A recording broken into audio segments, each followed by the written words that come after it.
Monday kicks off Negroni Week, in which bars from around the world feature classic and modern versions of the famed Italian cocktail, with some proceeds going to charity. Over 3,000 companies are involved globally, including over 80 in New York alone.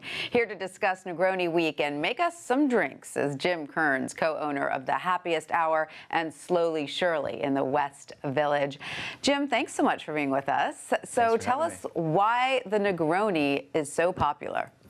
There are infinite sort of variations on it. It's a perfectly balanced cocktail. It's got a little gin to give it some herbaceousness, Campari to give it a little bitterness, and then sweet vermouth to kind of round it all out and make it a little softer.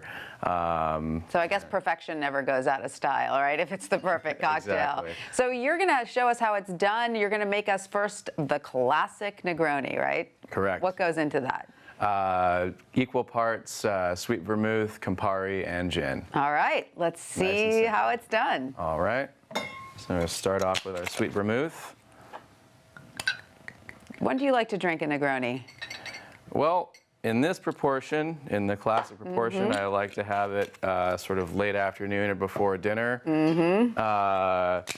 You can also adjust it to have a little more gin in it and give it a little more kick. And at that point, it's nice later at night. Okay. But there's really never a bad time. Even now, early in the morning. Exactly. 'Cause why not? Why not? And do you have particular, gin that you like to use, or you move it around? Well, the Bulldog here is really nice for it. Classic London Dry is also really good, like a Tanqueray or a Beefeater. But any good gin will work really well for it. How often do you get Negroni requests? Quite a bit, actually. Yeah. It's for a cocktail that goes back quite some ways. It's still very popular. Excellent. Hence Negroni Week. Yeah, that's right. I can't wait to give it a try. I can't say that I've had many Negronis in my cocktail swilling past. So. Well, you just might start now. That's right.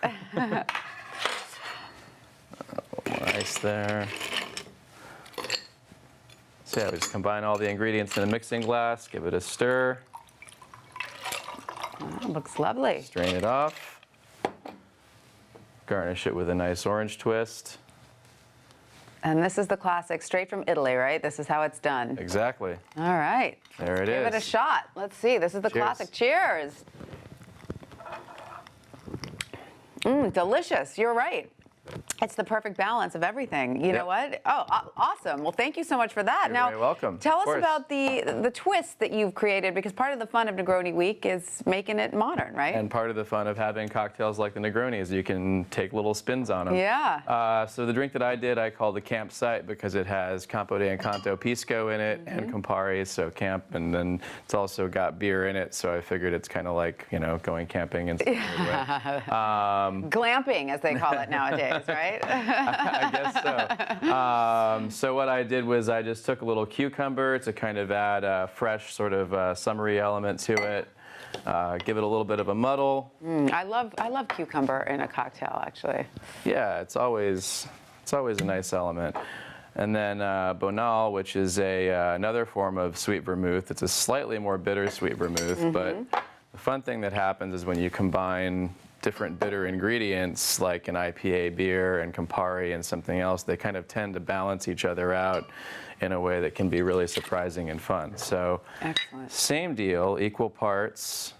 How long do you, experiment with different mixes before you come up with a set cocktail? It always depends. This particular one was right the first time. That very rarely happens. That usually tells me that I did something right. Great. As opposed to picking up the wrong vermouth bottle just now. There we go. So then we got our Pisco. Is it bad if I keep sipping this one while that one's getting made? Nope, not at all. Go right ahead. And then a little bit of ice once again. That's how we roll here. And before we stir, we're going to give a glass a little bit of a primer of beer. And lovely. Oh, so that's you set it in a different cup. Okay, got it. Yeah, Glass. just it helps it to all mix together, so you don't have to give it another stir once it's in the glass, and you can get to drinking it a little bit faster. Lovely. Which no one seems to mind. Yeah. And strain it off. Oh, that looks good. And then, just as kind of a Garnish. pretty garnish here, we have a cucumber ribbon that we're just going to kind of wind through the inside of the glass and twist until it creates a nice little spiral there. That's a nice trick. Yeah. Hey, let's give this one a try. There you go. Cheers. Thank you. Cheers. That looks lovely. And that's salt on the rim there, right? That is salt on the rim. I love a little Only salt. half.